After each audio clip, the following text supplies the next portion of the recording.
A man walks into a cathedral and finds it empty. No priest, no choir, no God. Just silence, dust floating in the stained glass light. And in that silence, something inside him dies. Not faith, not hope, but the belief that the world ever had a deeper order at all. This is the moment Friedrich Nietzsche tried to warn us about. Not with rage, not with celebration, but with a whisper that would change the course of modern thought. God is dead, God remains dead, and we have killed him. It wasn't blasphemy, it was a diagnosis. Nietzsche wasn't mocking religion. He was mourning the collapse of everything it once held up. Because when God dies in the heart of culture, truth doesn't just disappear, it shatters. And along with it go morality, purpose, certainty, identity. It's like waking up and realizing the map you've been using your whole life leads nowhere. And in that terrifying space of nothing matters, you don't find freedom. You find nihilism. Nihilism isn't despair. It's not depression. It's not rebellion. It's what comes after all of that. It's the emotional freefall that follows when all values collapse and no new ones rise to take their place. It is the voice that says, there is no point, there is no truth, there is no meaning, only power, pleasure, pain. And Nietzsche, decades before the 20th century would implode, saw this coming. He didn't fear religion dying. He feared what would replace it, a vacuum, a void, and 1,000 ideologies rushing in to fill the silence with blood, obedience, and lies. Because here's the real danger. When nothing is true, anything becomes permissible. And when anything is permissible, humanity loses itself. You can feel it today, in subtle and loud ways. The influencer crying for likes, the politician who believes in nothing but strategy, the teen laughing at their own sadness, numbed by memes and irony, the silence after tragedy, where thoughts and prayers have no weight. Nihilism isn't a theory anymore, it's a mood, a condition, a background hum beneath modern life. And Nietzsche, in his final warnings, tried to show us that this wasn't an end, but a dangerous beginning. Because if you destroy meaning and don't replace it, you don't get freedom. You get collapse. So, now the question isn't, is the world meaningless? The real question is, what do we become when we truly believe that it is? Nihilism is often misunderstood. People think it means giving up, that it's just sadness in philosophical clothes. But Nietzsche didn't see it that way. He saw it as a reckoning, a point where humanity could no longer hide behind stories, religion, tradition, morality, because the stories had collapsed. Not because of evil, but because of honesty, because science outgrew scripture, because empires fell, because belief cracked under its own contradictions. And in the silence that followed, Nietzsche saw the birth of a terrifying realization. There is no truth. There are only interpretations.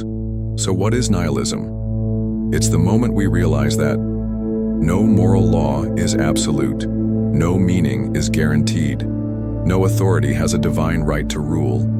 It is the death of metaphysical certainty, not a rejection of meaning, but the awareness that meaning is not given. And Nietzsche's most disturbing insight? We are not ready for that freedom, because if nothing matters inherently, then everything is permitted.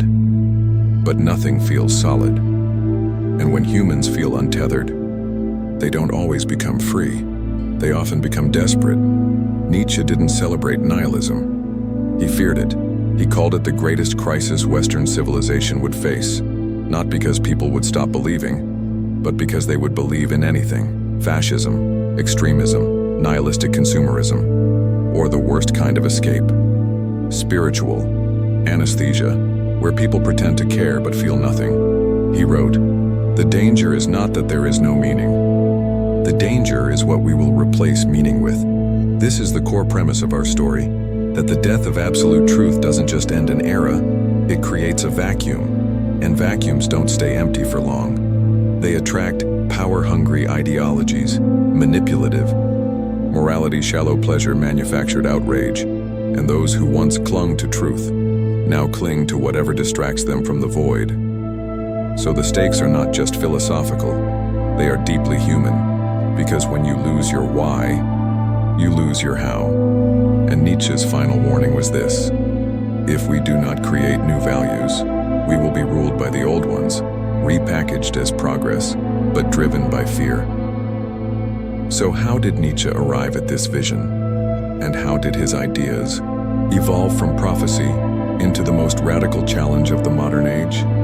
To understand Nietzsche's warning, we have to walk the same path he did, through the ruins of old belief and toward the edge of something far more dangerous: freedom without guidance. From belief to collapse. Nietzsche's journey. Nietzsche wasn't born a rebel. He began as a classical philologist, a man of tradition, deeply versed in ancient texts, religious culture, and moral structure. But the more he studied, the more he saw cracks. He watched as science unraveled scripture. He saw industrialism, bureaucracy, and modern politics replacing community, soul, and ritual, and he realized something shocking. We no longer believe in God, not because he was disproved, but because we replaced him with convenience. This wasn't victory. It was loss. The quiet, unspoken grief of a civilization outgrowing its own illusion. And that grief had a name: nihilism. Passive versus active nihilism. Nietzsche made a key distinction. Passive nihilism, the collapse into despair, apathy, numbness. If nothing matters, why do anything?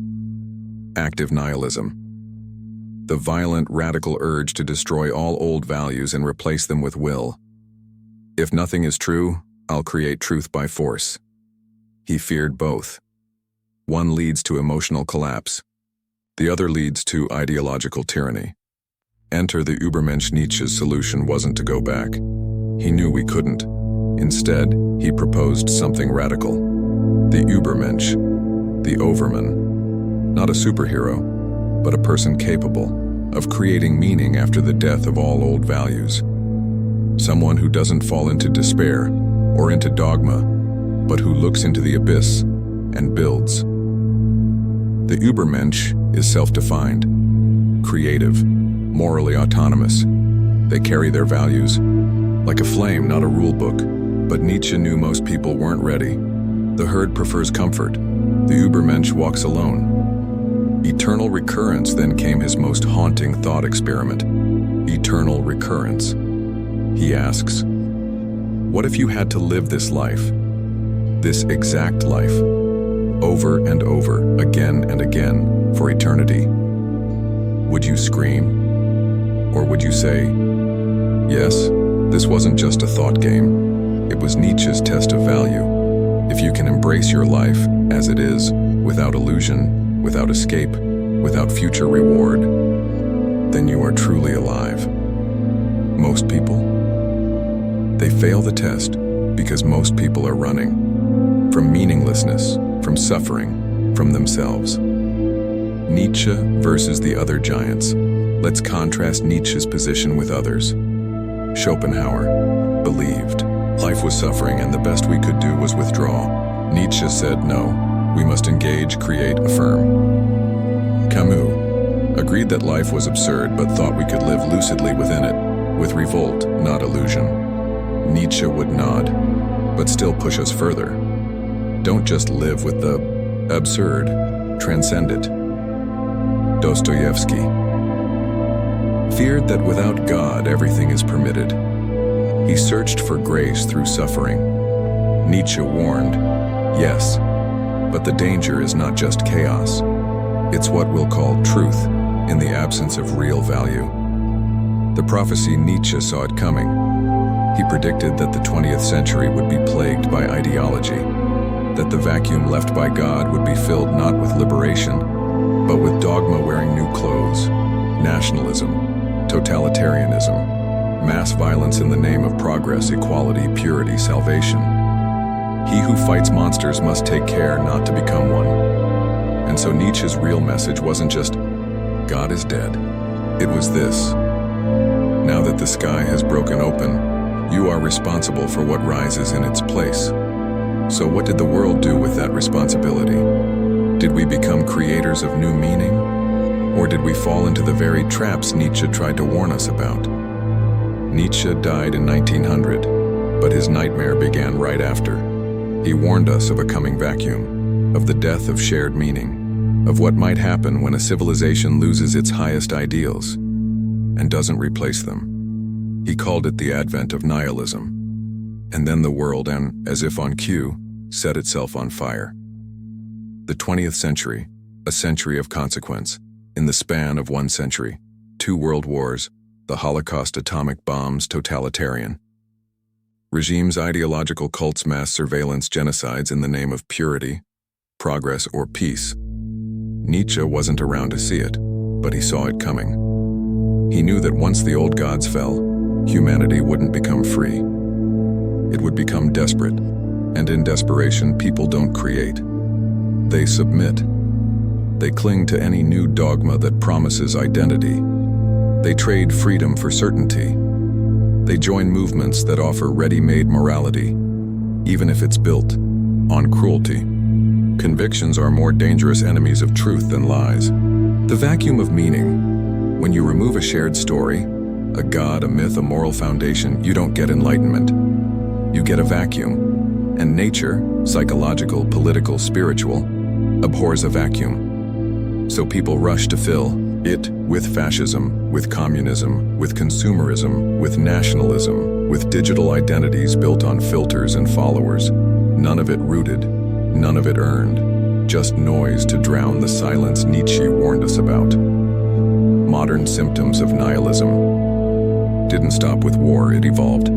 Today, nihilism is quieter, more aesthetic, but still corrosive. You see it in meme culture, where irony replaces sincerity, endless scrolling, where attention becomes your soul, hypercapitalism, where you're told the meaning of life is in your cart, digital identities, where you curate yourself instead of confronting who you are, fake outrage, moral performance replacing moral action. We say nothing matters as a joke, but it's not a joke, it's a survival strategy. Cultural echoes, our most iconic media reflects Nietzsche's fear. Fight Club, men searching for meaning through violence. The Joker, a society that mocks kindness until someone snaps. Black Mirror, a world so advanced it's emotionally dead. BoJack Horseman, a nihilistic anti-hero begging for redemption in a world without gods. Mr. Robot, Breaking Bad, True Detective, all stories where morality collapses and characters either create their own truth or destroy themselves trying. We are surrounded by stories of collapse because that's what we recognize. Not because we want to, but because deep down we feel the meaning fading. When anything goes, Nietzsche's ultimate fear was not chaos. It was false order rising in the ruins. He saw that when traditional values die, people don't become enlightened. They become susceptible to charismatic leaders, to algorithms, to ideologies that offer meaning, not through love, but through division. That's why he said, "Beware when you gaze long into the abyss. The abyss also gazes into you." So here we are, modern, connected, efficient, and utterly lost. Not because we don't know how to live, but because we no longer know why. And that why is the foundation Nietzsche feared would vanish. Without it, the world doesn't collapse all at once. It just slowly dissolves. But this collapse isn't just external. It seeps into the mind, into your relationships, into how you see yourself. Nihilism doesn't just haunt culture. It lives inside people, quietly, relentlessly, not as a dramatic scream, but as a slow erosion of why. Why get out of bed? Why speak honestly? Why try? The inner landscape of nihilism. When Nietzsche said, "God is dead," he wasn't just referring to religion. He meant the collapse of all inherited meaning. truth, morality, identity, purpose. And when those pillars fall, the psyche begins to fracture. First, it numbs. Then it compensates. Then it quietly collapses.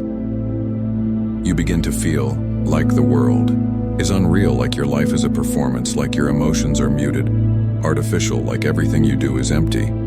Even success. This isn't a mental illness. It's a spiritual disorientation, a crisis of authenticity. Jung and the fragmented self. Carl Jung called this the danger of a life lived without a center.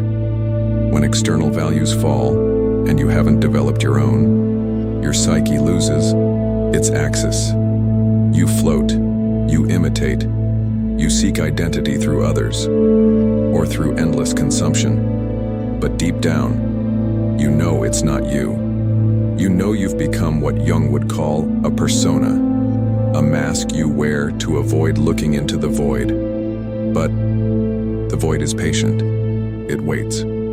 From apathy to addiction, in the absence of meaning, people seek replacement in dopamine loops, scrolling, shopping, binging, power fantasies, extremism, conspiracy, control, performative morality, virtue signaling without virtue, pleasure, seeking not joy, just anesthetic. None of it heals. It only distracts, because what they're really craving isn't happiness, it's coherence, a story that makes sense, a center that holds. Freedom as a threat. Nietzsche said the scariest truth is not that life is hard, but that life is free. When you realize there is no inherent meaning, you are fully responsible for creating your own. And that terrifies people more than death. Because if meaning is no longer inherited, then every choice becomes a creative act. Not just what to do, but why to do it. And most people aren't trained to ask that question, they're trained to follow. So when the old structures fall away, they don't rise, they freeze. They flee into addiction, ideology, performance, or collapse. Toxic, positivity, and foe. Meaning. Modern culture tries to solve nihilism with glitter. Everything happens for a reason. Good vibes only. Follow your bliss. But meaning that doesn't account for suffering isn't meaning. It's decoration. And decoration can't hold the weight of a human soul. Nietzsche called this philosophical cowardice, the refusal to face the full truth of reality and forge value anyway. The cost of looking away. Here's what happens when you ignore the void. You either sleepwalk through a life that feels inauthentic, collapse under the weight of freedom, or become vulnerable to those who offer false certainty in return for your silence. But if, like Nietzsche, you have the courage to face it, the darkness becomes possibility. He who has a why to live can bear almost any how. But what does that courage look like today? In a world of irony, distraction, and overstimulation, is it even possible to rebuild meaning from the rubble? Today we are living Nietzsche's prophecy. We scroll through it, we joke about it, we wear it on t-shirts. Nihilism has gone viral. It's in our language. It is what it is. Nothing really matters. We're all gonna die anyway. Everything's fake. It's not even edgy anymore. It's normal, and that's the terrifying part. Aesthetic nihilism. Modern culture doesn't deny nihilism, it brands it. You see it in fashion lines themed around existential dread, TikToks that joke about depression and death, with thousands of likes, songs about numbness, apathy, detachment, set to upbeat tracks, movies and shows where nothing changes, no one heals, and hope is naive.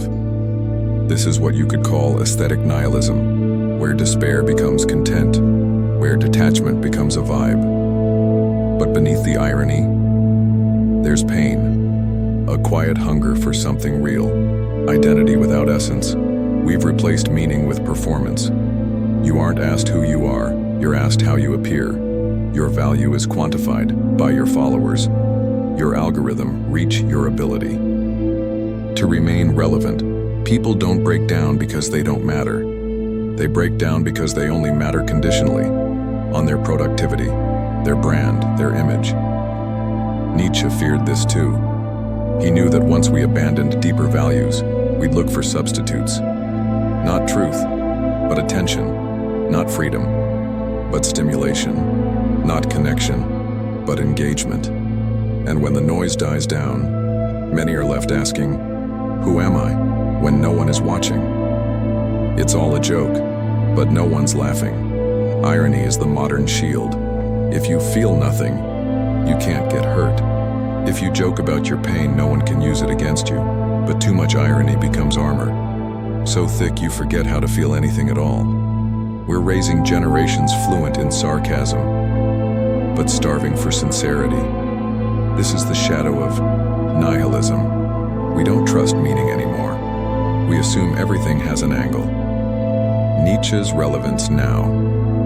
And yet, Nietzsche remains more relevant now than ever. He warned us that when all values collapse, people will do one of two things: fall into passive nihilism, apathy, distraction, self-erasure, turn to active nihilism, destroy for the thrill, for the control, for something to feel real, but he hoped for something else. A third way, the way of the Übermensch, the creator of values, the one who looks into the void and builds something worth living for anyway, not inherited, not imposed, but forged. So, the final question isn't whether we live in a meaningless world. It's whether we'll let that truth define us or challenge us to create something new. So where does this all leave us? The gods have fallen, the myths have faded, the old truths feel hollow or weaponized, and we are still here, scrolling, numbing, searching, caught between two extremes. The comfort of apathy and the terror of freedom. This is the existential tension Nietzsche left us with. Not a solution, but a dare. We have art so that we shall not die of the truth. He wasn't trying to save us with optimism. He was trying to wake us up with fire, because nihilism for Nietzsche was not a wall. It was a mirror, a brutal one, but also an honest one. It shows you that the world has no built-in meaning, no final judge, no ultimate script. And then it asks, will you crumble, or will you create? The Übermensch isn't a god. It's not a superhero. It's not someone above others. It's someone who faces the void and writes their own why anyway. It's someone who doesn't retreat into ideology or performance or silence, but stands in the ruins and chooses to build, to care, to feel, to suffer, to love. Not because it will last, but because it is real. So maybe the point isn't to find meaning, maybe it's to make it moment by moment, choice by choice, brick by brick, and in doing so, to become the kind of person Nietzsche believed was still possible, one who carries their values like a flame, not to burn the world, but to light a path through it. So here's the final question. If nothing is given, what will you give? If there is no meaning, what will you still live and die on for? Because maybe the absence of meaning isn't a curse. Maybe it's a call, a blank page, a second birth, a dangerous freedom. And now, the pen is in your hands.